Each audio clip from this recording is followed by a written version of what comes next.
Miss Davis is going to talk to us from Live Not by Lies from author. This is a big bestseller right now, and we're glad it is, Mr. Dreyer. And so we're talking about law of non-contradiction, among other things, certainly logic. And again, this is, you can't communicate. You can't without the law of non-contradiction. I don't care what people try to go, well, this is, no, that can't happen. And so she found some stuff in this book last night that was very apropos to everything going on in our society right now, and also segues into A cannot be A and non-A at the same time. Ms. Davis, anyway. In his landmark book, 1966, The Triumph of the Therapeutic Rife, said the death of God in the West has given birth to a new civilization devoted to liberating the individual to seek his own pleasures and managing emergent anxieties. Religious man who lived according to belief in transcendent principles has ordered human life around communal purposes have given way to the psychological man who believed that there is no transcendent order and that life's purpose was to find one's own way experimentally. Man no longer understood himself to be a pilgrim on a meaningful journey with others, but as a tourist who traveled through life according to his own self-designed itinerary with personal happiness as his ultimate goal. I'm going to just skip around Let me jump in there while you're skipping. Something that's in the last few decades has become a popular phrase is, that's on my bucket list.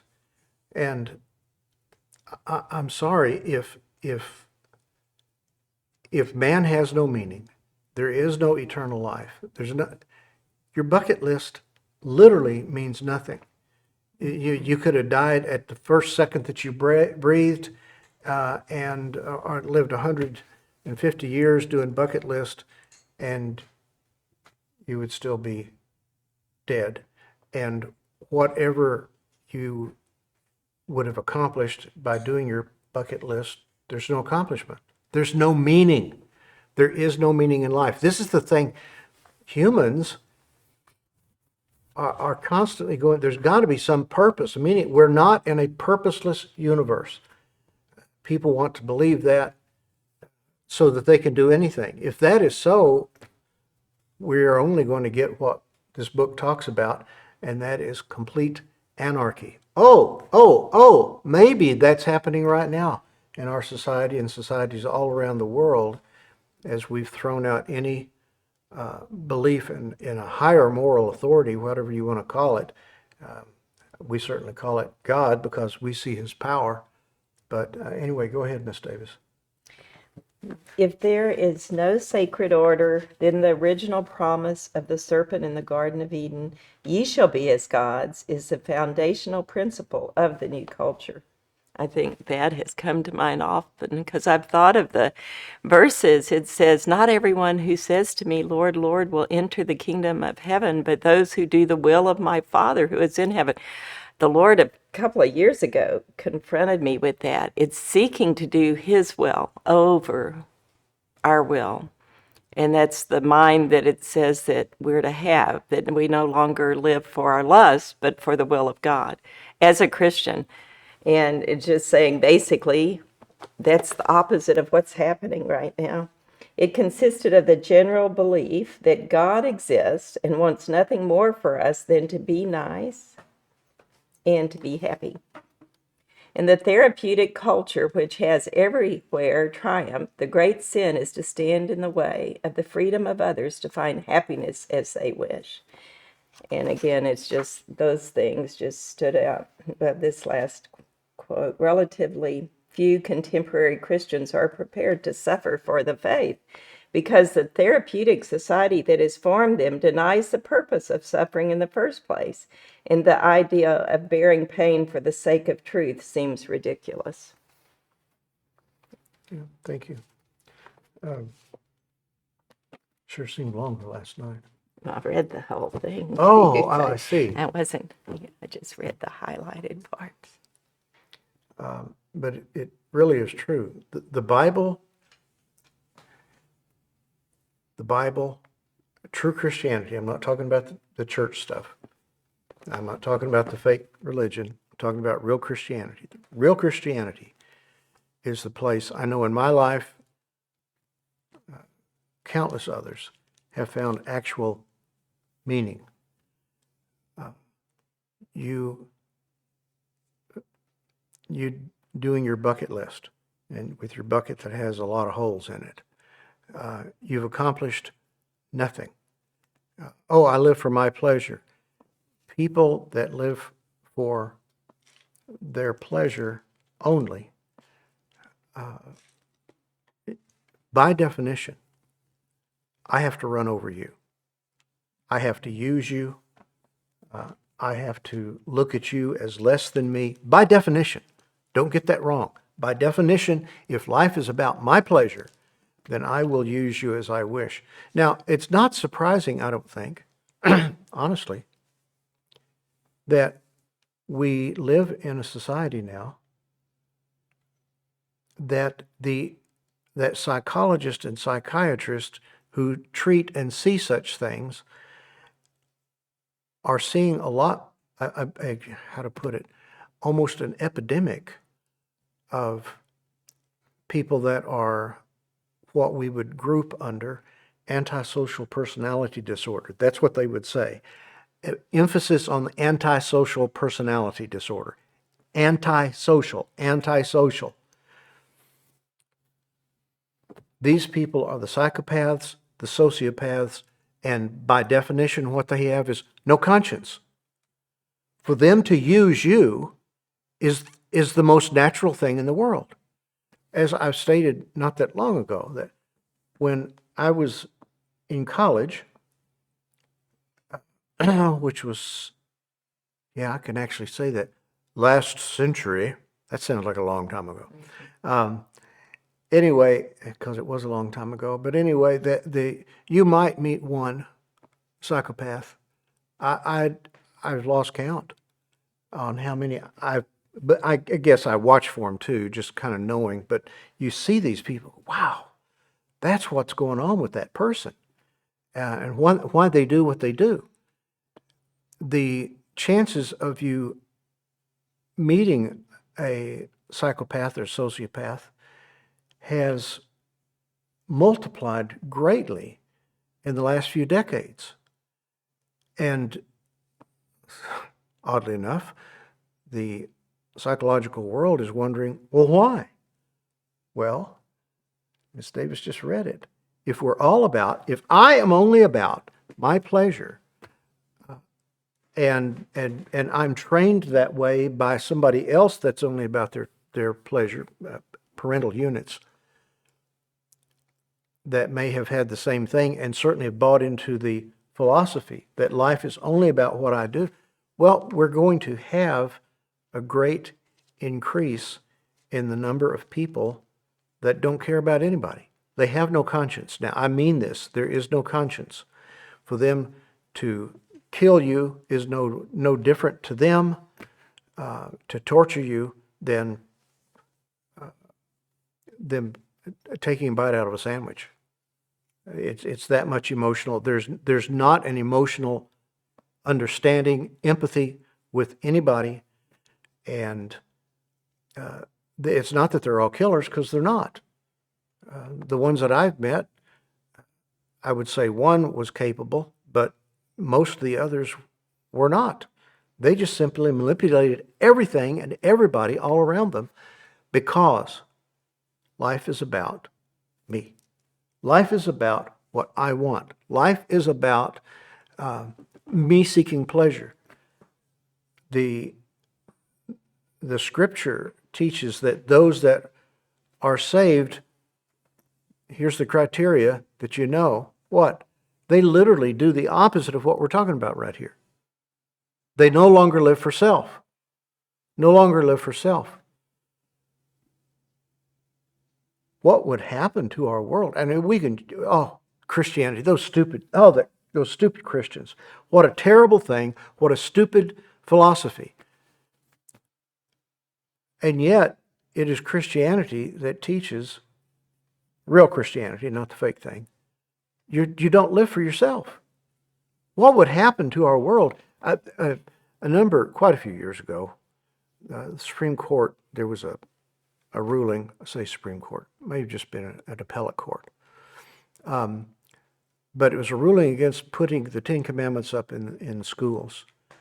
And they said there is a danger of putting the Ten Commandments up in school because if it's on the wall, some child may read it, and oh my goodness, what would happen if they read it? They might obey it. This is actual, that's fairly close to obey it. What's wrong with obeying that? What part of you shall not steal? You shall not commit adultery. You shall not murder. Honoring God. Do you have, I mean, I know that's what the real problem is honoring God. But what an amazing thing to say. We're afraid that they might do something moral. We are afraid of a Christian doctrine that says no longer live for self, and yet the world, even when it looks at those that are what we would call heroes, we go, oh, they didn't live for themselves. Anyway, it's amazing to see this, but this is the point that we've gotten to, and a lot of that has also got to do with, honestly, our subject matter of logic, because in schools now, they don't teach logic, they don't teach truth as truth, they teach all of those things basically as old and antiquated silliness, and we don't worry about that anymore. But it will put an end to all science and all technical, it can, I guess enough people have it in their mind, but it will put an end to these things if A cannot be A and non-A simultaneously. If it will destroy a society from the inside if we just take God and completely toss everything about him out, and we have just about done that. Ms. Davis, anything else you want to say on that? Yeah, just again, I was looking at verses in Timothy that say, realize that in the last days difficult times will come, for men will be lovers of self, lovers of money, boastful, arrogant, revilers, and it goes on. But it ends with, where is that verse? Well, the lovers of pleasure rather than lovers of God, holding to a form of godliness, although they've denied its power. And just, it says, we talk about present yourself as a living sacrifice, holy and acceptable to God. But then it talks about renewing our mind so that we prove, again, it's the battle of it. Am I living for God's will or my will? Obviously, it's separating us, sanctifying us to come to where we walk in that more and more. But it says that we will not, so that we're not conformed to the world.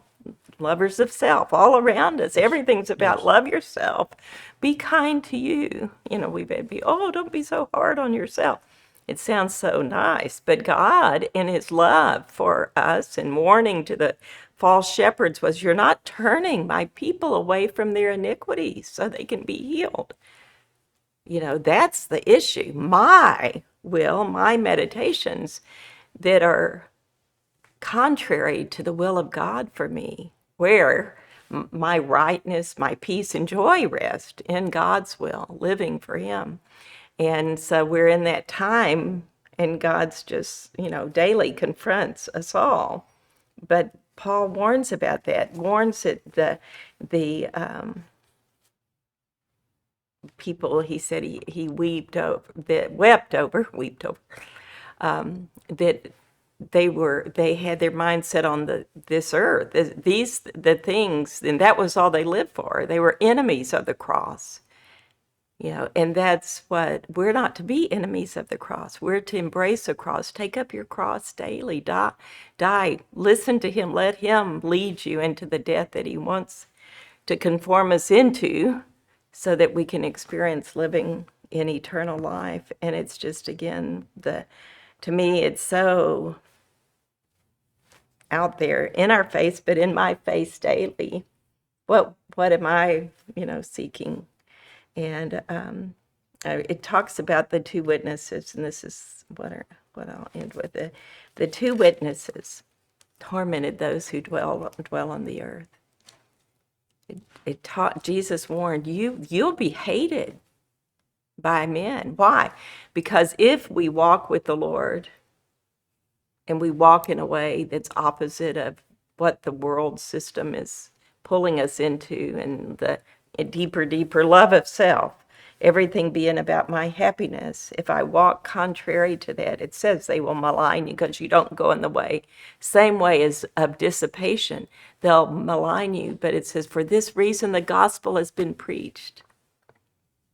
And it says they tormented those who dwell on the earth. If we're walking with the Lord and we do stand, it's going to be tormenting to people, especially those who are saying on a daily basis, shaking their fist at God, saying, no, you will not reign over me. Jesus, you said parable. This man will not reign over me. And the Lord is, confronting me. Am I reigning in your life? Not everyone who says, Lord, Lord, is walking in the kingship of God, but those who do the will of my Father. That's what the goal is, for me to no longer live for me. So just those thoughts. Amen. Okay, let's return to our argument, our scriptures. We're not going to go back and read it all. Remember the Pharisees in Matthew chapter 12, and again, we're not going to go back to read it all, but in Matthew 12, they accuse him of casting out demons by the leader, the king of the demons, and Jesus chops if a kingdom divided against itself, it will not last. A city, and then eventually a house, and then he comes down to an individual. Satan is divided against himself. He will not stand. His kingdom will not stand. And then he says, if I'm casting out demons by the Spirit of God, the kingdom of God has come upon you. He goes on stating, how can anyone enter the strong man's house, carry off his property, unless he first binds the strong man, then he will plunder his house. He who is not with me is against me. He who does not gather with me scatters. We've talked about a number of different things, and we want to go back into the very last two verses there. He's brought everything down, and he's narrowed it to where you have, with his argument, you have no wiggle room. And then he confronts them with two choices. And again, we brought this up, that the Bible says two choices. You're either with me or you're against me. With me is in the kingdom.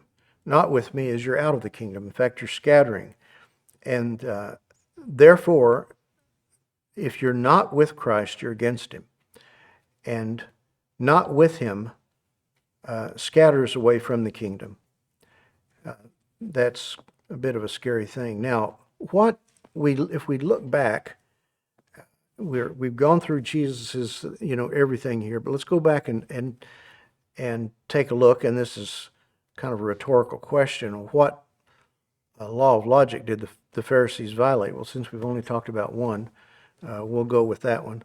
And it was the law of non-contradiction.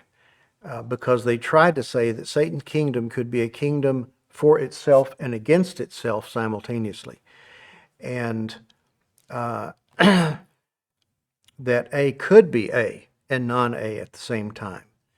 And one of the things that in this that we've come to understand, Mary and I, as people that counsel folks from time to time, that a mom or dad or both would come to us and they would say the following: our family is looking okay, except we got this one. Almost all the time it'd be the oldest or the second. And, but they're rebelling. They They're just rebelling. We've done everything we know. We're trying to be nice. We've punished them. We've done all this different stuff. What do we do? What do we do? And the thing that we've pointed out to a lot of them, and they were stunned about it when we said it, that you are, what the family gets as their goal, the parents at least, is we want to keep this child here, and we want to fix them and make them not be a rebel. And the kid, what's going on with the child, and I'm not, they're usually older, obviously. They are basically looking the parents in the face, and they are saying, whether you pay for the house or the money or anything, all that stuff doesn't matter. You are not going to make the rules for me. And so, and guess what? They're winning. That's exactly what's going on. The parents, as well as everybody else, is paying for it. They are negatively influencing the siblings that are younger than them, and it's a real mess. And the parents come to us with the wrong question. Their question is, how can we get them to stop rebelling and stay? And what we have point out to them, and the look on the face is almost always, what? And then resignation. They're already gone. They're gone. They're not there. They're physically there, but their heart is gone, their thoughts are gone, their meditations are gone, their mind is gone. The only thing that's still there is a body that's rebelling against all sound wisdom. Why are you keeping them there? Oh, we want to preserve them. Preserve them from what? I mean, what about the rest of the family? Well, the 99 and the 1. We point out that remember that parable that Jesus gave of the one lost sheep, but there's a lot of difference between, let's say, shall we say, a lost lamb and a rebellious sheep. Lost lamb is lost. They don't know where they are. But a rebellious sheep or a goat, if you've dealt with them at all, those that have the nastiest personality is the goat, obviously. There's a lot of difference between those. And if it's already gone, it's already gone. A sheep or a goat, if you want to think of it in terms of animals in the wild, herd animals, bison, buffalo, water buffalo, the Cape buffalo in Africa, very, very dangerous animal. But they're herd animals. They stay together. Once the predators come in and they cut one out, that's where the problem comes. And it's the same way with the rebel. But if they're already gone, the predators have already come in. They've cut that sheep, that baby, that whatever it is, they've cut it out, and that's the one they're going to go after. And in this case, the child that's opposing the family is doing what? They're scattering. Jesus says that. They're scattering. They're not trying to hold things together. If we're not gathering for the kingdom, we're actually scattering away from the kingdom. Again, a very serious statement. Now, we talked the other day about how we are so often guilty of the tertium quid. Everybody again, come on. Tertium quid. The fallacious third choice. Well, I'm not opposing Jesus, so I'm with him. Well, no, Jesus doesn't leave that for you. If you are opposing him or you're not with him, you are opposing him.